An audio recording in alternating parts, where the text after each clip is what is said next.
Hey friends, hello and welcome back to this YouTube channel.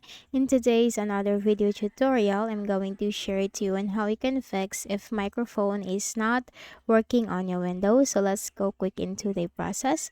First is we need to make sure that the microphone access is enabled on our Windows. Now how can we do that?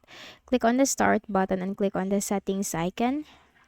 Now here in the list of options on the left pane, you will find privacy and security, the one with the shield symbol. Scroll down and you will find app permissions. Click on microphone. Make sure microphone access is enabled. Let apps access your microphone that is enabled from here, especially for all the applications that needs to access your microphone like WhatsApp, Google Meet, Zoom, or Microsoft Teams.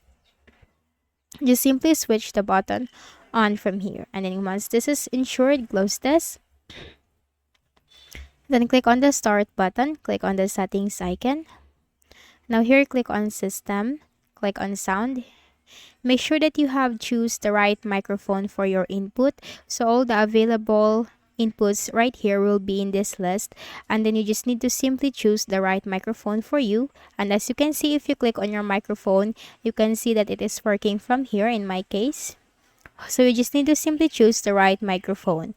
And also for your applications, if the microphone in your application is not working, like on Google Meet or Skype, make sure to choose the right microphone. You can simply test that if that is the right microphone for you. Once done, close this. Or we cannot also close this. We just need to simply scroll down and click on more sound settings, because we can also directly search sound settings from here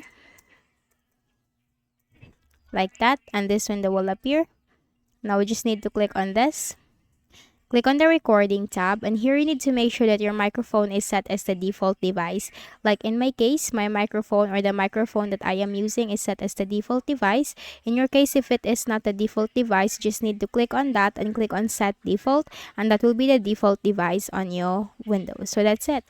So I hope this video helped you. Kindly please do not forget to hit the like button and subscribe to our channel for more tutorials like this. Thank you for watching.